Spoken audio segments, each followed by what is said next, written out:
DJ Moral Stories.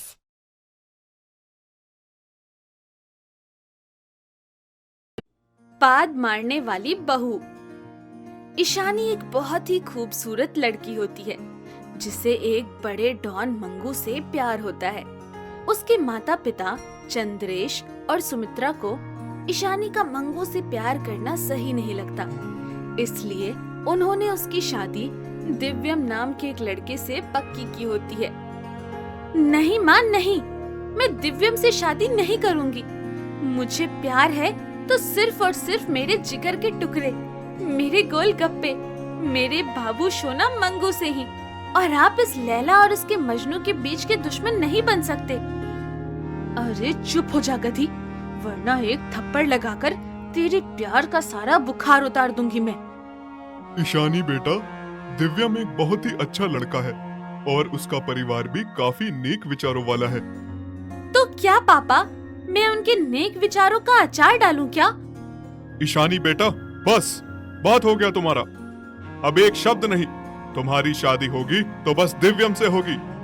Sumitra और चंद्रेश ईशानी की शादी दिव्यम से ही कराते हैं। ईशानी देखती है कि दिव्यम की माँ यामिनी और पिता मोहनलाल दोनों को गंदगी और दुर्गंध से बहुत नफरत होती है। हाय मोरी मैया, ये सब क्या है चंपाकली? तुम्हें ठीक से सफाई करनी नहीं आती क्या? ये जो कूड़ा आंगन में पड़ा है, इससे पूरे आंगन में सड़ी हुई गंदी बदबू आ रही है। इसे जल्दी से साफ करो। ठीक बा मालकिन, हमका ना ही पता था कि ये कूड़ा यहाँ पड़ा है। हम अब वही का साफ कर देते हैं। यामिनी पूरे घर में हर कोने में अगरबत्ती और धूप लगाती है, जिससे पूरा घर महकता रहे। अच्छा, तो इस भैंस यामिनी का और गंदी बदबू का 36 का आंकड़ा है। अब इस बुढ़िया और इस घर की इस कमजोरी को मैं अपना हथियार बनाऊंगी और एक दिन ये लोग खुद मुझे इस घर से बाहर निकाल देंगे और मैं मेरे आशिक के साथ आशिकी मनाऊंगी। ईशानी समझ चुकी थी कि उसके ससुराल वालों को खुशबूदार चीजें पसंद थी, इसलिए वो अब जानबूझकर ऐसी तली भुनी और मसालेदार खाद्य पदार्थ खाने लगती है जिससे उसके पेट में गैस हो और वो हर वक्त बस पाद मारती रहे। जब उसकी सास यामिनी आराम से सोफे पर सो रही थी, तब वो जोरदार धुआंधार पाद मारती है जिससे सास झट से डर के मारे उठती है। हाय मोरी मैया, अरे ओ कलमुही करम जली, शर्म नहीं आती तुझे? सास के सामने एटम बम फोड़ते हुए। छी, कितनी गंदी है रे तू। इतनी गंदी बदबू तो गली के कूड़ेदान से भी नहीं आती। सॉरी माँ जी, वो मैंने कल रात को कुछ ज्यादा ही ठूस लिया था, जिस कारण ये समस्या हो गई। अरे चंपा कली, जल्दी से एयर फ्रेशनर ला और छिड़क हर जगह, वरना मुझे तो आज इस बात की बदबू से हार्ट अटैक ही आ जाएगा। नौकरानी चंपाकली हर जगह एयर फ्रेशनर छिड़क देती है, लेकिन उसके बाद भी ईशानी की पाद की दुर्गंध जाती नहीं है। अब ईशानी रोजाना दिन भर पाद मारती रहती है और पाद मारकर उसने अपने परिवार वालों के नाक में दम कर रखा था। जब घर में सास की सहेलियां आती है, तभी अचानक से ईशानी का जोरदार पाद छूट जाता है और हर तरफ गंदी बदबू फैल जाती है। सारी औरतें नाक पर हाथ रख लेती है। अरे यामिनी बहन, तुम्हारी बहू तो एक नंबर की पतौड़ी निकली। इतना जोरदार पाद तो शायद ही कोई मारता होगा। सच में, चलो बहन, चलो यहाँ से, वरना हम सब इस गंदी बदबू को सूंघकर कहीं बेहोश ना हो जाएं। लेकिन काकी, रुकिए तो। सभी औरतें यामिनी का तिरस्कार करके चली जाती हैं। यामिनी गुस्से से आग बबला हो जाती है। हाय मोरी मैया, अरे ऐसा क्या खाती है तू जिससे तेरे पाद का सिलसिला दिन के खत्म होने तक भी खत्म नहीं होता? मिला दी ना मेरी इज्जत मिट्टी में। वो तो पहले से ही मिट्टी में मिली थी बुढ़िया। क्या कहा? कुछ नहीं माँ जी, लगता है आपके कान बज रहे हैं। माँ जी, मैं जानबूझकर थोड़े ये सब कर रही हूँ। अरे जा जा कुलक्षणी कहीं की पतौड़ी। ईशानी अपने बॉयफ्रेंड मंगू से छुप छुप कर मिलने जाती है और उससे फोन पर भी बातें करती है। मंगू, माय बेबी, मैं तुमसे प्यार करती हूँ। आई लव यू टू मेरी जान। बस तू जल्दी से अपने ससुराल से निकल जा, फिर अपन दोनों साथ में भागकर शादी करेंगे और नई शुरुआत करेंगे और मचाएंगे। हाँ बेबी। दिव्यम जब रात में ईशानी के करीब आता है तभी। ईशानी, हमारी सुहागरात अभी तक पेंडिंग ही पड़ी है। आज हम अपनी सुहागरात पूरी करके ही रहेंगे, चाहे आंधी आए या तूफान। ओह नहीं, आज तो मैंने कुछ चटोरा आइटम खाया ही नहीं। अब मैं पादूंगी कैसे? माय डियर पाद, आजा आजा, जल्दी आजा, निकल जा पाद, निकल जा। इतने में ईशानी एक तूफानी पाद मारती है, जिससे उसके करीब आ रहा दिव्यम सीधे दरवाजे के बाहर जा गिरता है। अरे नहीं, इतना गंदा पाद कौन मारता है भला? छी छी छी। सारे मूड की बैंड बजा दी तुमने तो ईशानी। ईशानी के नॉनस्टॉप पाद मारने से अब उसका पूरा ससुराल परेशान हो चुका था। वो हर एक घंटे के बाद पादती रहती है। बहू, तुम्हारी पाद की बदबू के सामने तो 100 अगरबत्तियों की खुशबू भी फीकी पड़ जाएगी, सच में। यही तो मैं चाहती हूँ बुड्ढे, कि तू और तेरी बूढ़ी बीवी अपनी इस पाद मारने वाली बहू से तंग आकर इसे घर से बाहर निकाल दो, ताकि मैं खुशी खुशी चली जाऊं अपने मंगू के पास। और एक दिन असल में वही होता है। जब यामिनी का सब्र का बांध टूट जाता है, तब वो ईशानी का सारा सामान उठाकर घर के बाहर फेंकती है और ईशानी को भी लात मारकर घर से बाहर निकालती है। हाय मोरी मैया, बस बहुत हुआ तेरा पाद मारने वाली नालायक बहू। जा, अब जितनी बार पाद मारना है मार। मेरे पूरे घर को पाद खाना बना दिया है, सांस लेने नहीं होती तेरे कारण। आखिरकार अब मैं अपने मंगू के पास जाऊंगी और खूब एंजॉय करूंगी। अब कोई भी मेरा कुछ नहीं बिगाड़ पाएगा। ईशानी अब मंगू के पास जाती है। तभी मंगू अपनी दूसरी गर्लफ्रेंड के साथ एक बहुत बड़ा घपला करके कहीं रफू चक्कर हो चुका था। ईशानी को बहुत बड़ा धोखा मिलता है। वो मंगू को फोन करती है। तभी मंगू, ये मैं तुम्हारे दोस्तों से क्या सुन रही हूँ? तुम घपला करके अपनी किसी और गर्लफ्रेंड के साथ भाग गए हो। तुमने मेरे साथ ऐसा क्यों किया? देखो, तुम्हारे लिए मैंने पाद मारने का ड्रामा करके इस गैस की समस्या को गले लगा लिया और तुमने मुझे ही छोड़ दिया। अरे काई को मेरे दिमाग का दही करे लिया रे तू। मेरे को नई बात करने का है तेरे जैसी पतौड़ी से। तू बैठ वहाँ पाद मारते हुए। मैं अब अपनी नई गर्लफ्रेंड के साथ हनीमून पर आया हूँ। आइंदा कभी मुझे कॉल मत करना। मंगू, मंगू, मेरी बात तो सुनो। मंगू, मंगू।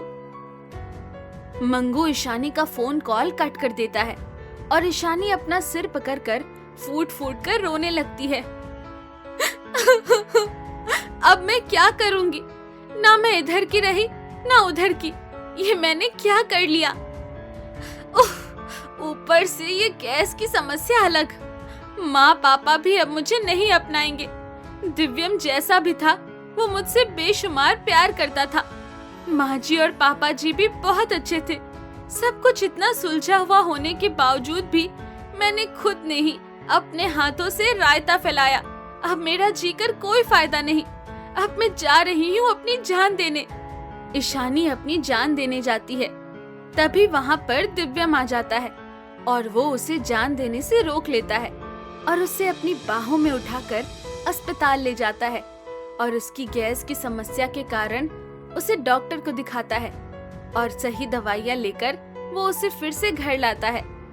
ईशानी को बहुत शर्मिंदगी महसूस होती है। सॉरी माँ जी, पापा जी और दिव्यम, मैंने आप तीनों को बहुत परेशान किया। मैंने पाद मारने का ड्रामा जानबूझकर किया और आप सबसे छुपाया, लेकिन उसके बाद भी आपने मुझे अपनाया। हाय मोरी मैया, ईशानी बहू, मैंने तुझे तेरे उस मजनू मंगू से बात करते हुए सुन लिया था और समझ गई थी कि तू जानबूझकर पाद मारने के लिए इतना खाना ठूस रही है। इसलिए हमने सब तुम्हारे प्लान के मुताबिक ही होने दिया, ताकि तुम्हें पता चले ठोकर का असली मतलब क्या होता है, और वो गुंडा मवाली तुम्हारे लिए सही नहीं है। अब सब कुछ भूलकर हम एक नई शुरुआत करेंगे ईशानी। हाँ दिव्यम, सच कहूँ तो तुमसे अच्छा पति तो मुझे 7 जन्म लेने पर भी नहीं मिलेगा। Thank you for everything Divyam. Divyam Ishani का खूब ख्याल रखता है और थोड़े दिनों बाद ईशानी की गैस की समस्या ठीक हो जाती है, जिसके बाद ईशानी को भी दिव्यम से प्यार हो जाता है और वो अपने ससुराल में एक खुशहाल जीवन जीने लगती है। सरला अपनी बहू रुचिता के साथ रहती है। सरला रुचिता से प्यार तो करती है लेकिन जताती नहीं। यूं कहिए कि वो बाहर से सख्त और अंदर से नरम दिल होती है। अरे करम जली कुल्टा कलमुही, पानी मांगा था, कुएं से निकालने गई है या रेगिस्तान से, जो इतनी देर लगा रही है। लगता है अब मेरे मरने पर ही पानी मिलेगा मुझे। ओफो माँ जी, आप भी ना जरा सा भी सब्र नहीं कर सकती, बस गरम तवे की तरह तपने लग जाती हो और फटे हुए लाउड स्पीकर की तरह अपनी फटी हुई आवाज से चिल्ला चिल्ला कर मुझे परेशान करती हो। ये लो और गटको ये पानी, पता नहीं कितने बरसों की प्यासी है। हाँ। ज्यादा जबान मत चला बहू, वरना तेरी जबान काट कर तुझे सीधे तेरे मायके पार्सल कर दूंगी, समझी ना तू? क्या करूं मैं, मेरी तो कोई कदर ही नहीं करता है इस घर में। जब मैं चली जाऊंगी ना कहीं, तब आपको मेरी अहमियत पता चलेगी माँ जी।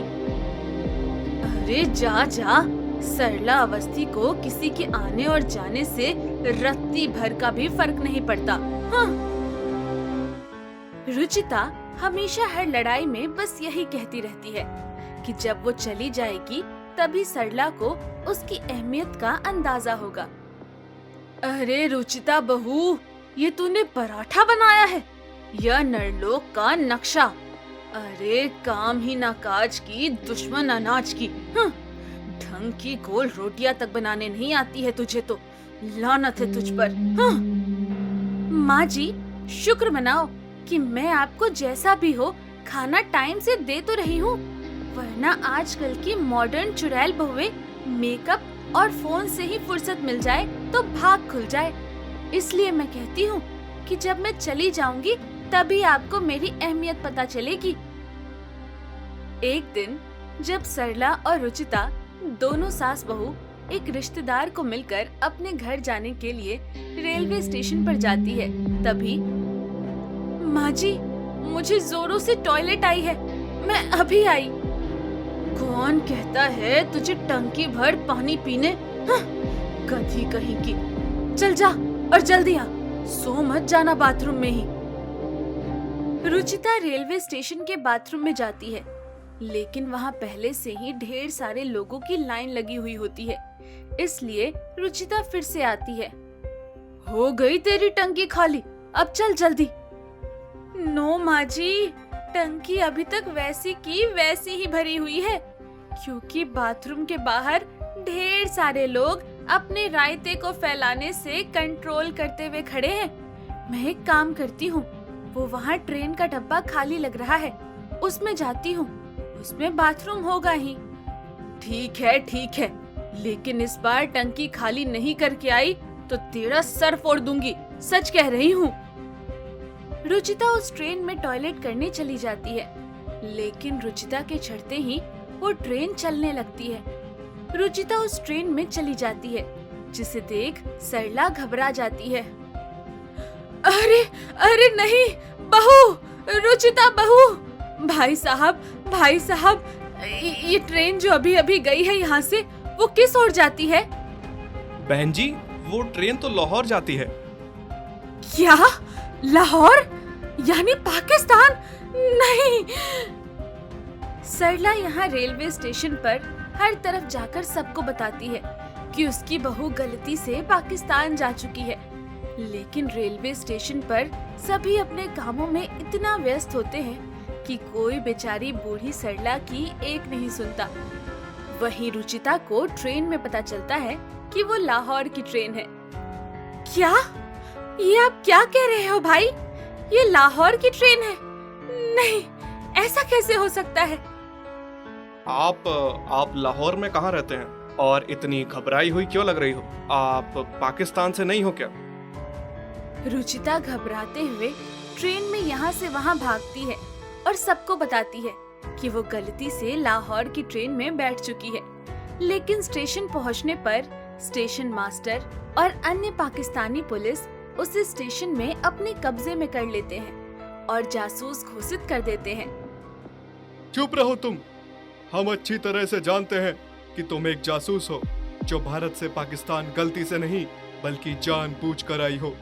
हम तुम्हारी चिकनी चुपड़ी बातों में नहीं आने वाले। अब जब तक पूछताछ पूरी नहीं हो जाती तब तक मोहतरमा को यही रखना होगा। हम भारतीय लोगों के रंग रंग से वाकिफ हैं और ये तो 100% तय है कि तुम एक जासूस ही हो।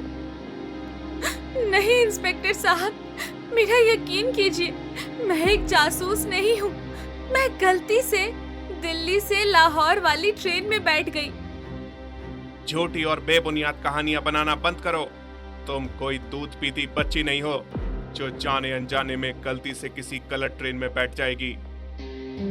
रुचिता अब पाकिस्तान में फंस जाती है और यहाँ इंडिया में 24 घंटे में ही ये न्यूज टीवी पर आ जाती है। भारत की नारी रुचिता अवस्थी गलती से पहुंच गई पाकिस्तान।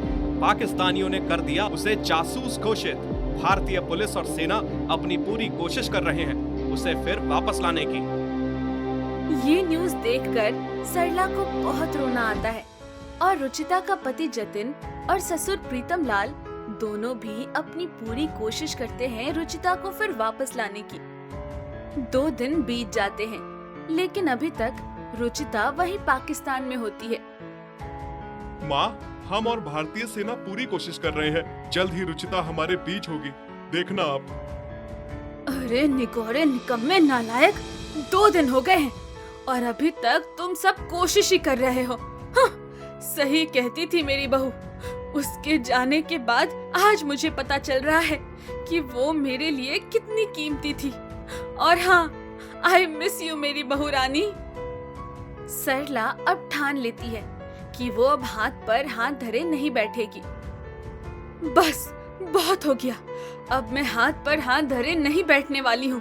मैं पाकिस्तान जाऊंगी और वहाँ से अपनी बहू को लेकर आऊंगी और आने वाला 15 अगस्त मैं अपनी बहू के साथ ही मनाऊंगी। सरला अब मुस्लिम बनकर बुर्का पहनती है और अपना नाम बदलकर झूठी टिकट बनवाकर लाहौर की ट्रेन में चढ़ जाती है। सलाम वालेकुम जी, आपकी तारीफ। वालेकुम सलाम जी, मैं हसीना शेख। अच्छा, लाहौर में कहाँ जा रहे हो आप? लाहौर में मेरी बेटी रहती है शबाना। मैं तो कराची में रहती हूँ। शबाना का निकाह होने के बाद वो लाहौर में चली गई। सरला हसीना बनकर बड़ी चालाकी से ट्रेन का सफर पार कर लेती है। कदम कदम पर खतरा होता है क्योंकि सरला आखिरकार एक हिंदुस्तानी जो ठहरी। लेकिन जब वो लाहौर रेलवे स्टेशन पर पहुंचती है तब वहाँ के रेलवे ऑफिस में वो अपनी बहू रुचिता को बंदी बनी हुई देखती है और उसकी आंखों में आंसू आ जाते हैं। हाय मेरी बहू, मैं आ रही हूँ बहू, भगवान जी सब संभाल लेना। सरला रेलवे स्टेशन में जाती है जहाँ सारे पुलिस अफसर भी बैठे होते हैं। वो सभी सरला को देख हैरान रह जाते हैं। सरला के हाथ में एक टिफिन होता है। सलाम वालेकुम, मैं आप सभी के लिए ये बिरयानी लाई थी। वो क्या है ना, कल रात ही ट्रेन के सफर के दौरान मेरी बेटी को एक बेटा पैदा हुआ है, इसलिए अल्लाह का शुक्र अदा करते हुए मैं खुशी के मारे सबको ये बिरयानी दे रही हूँ। अरे वाह, मुबारक हो। अल्लाह आपके पोते को हमेशा खुश रखे, आबाद रखे। मुबारक हो आपा। शुक्रिया पुलिस भाईजान, ये लीजिए, सभी अच्छे से खाइए। सरला सबको बिरयानी परोसती है लेकिन जब वो रुचिता के पास जाती है तभी रुचिता समझ जाती है कि वो सरला ही है। सरला रुचिता को इशारों में कहती है कि बिरयानी मत खाना। रुचिता के अलावा सभी पाकिस्तानी पुलिस अधिकारी बिरयानी खा लेते हैं और बेहोश हो जाते हैं। चलो, अच्छा हुआ ये सब बेहोश हो गए। चलो रुचिता बहू। लेकिन माँ जी, हमने यहाँ तो संभाल लिया है सब कुछ, लेकिन आगे कैसे संभालेंगे? तू चिंता मत कर, ये ले, ये बुर्का पहन और ये रही तेरी झूठी टिकट। इसमें तेरा नाम शबाना है, ठीक है? ठीक है माँ जी, मानना पड़ेगा आपको।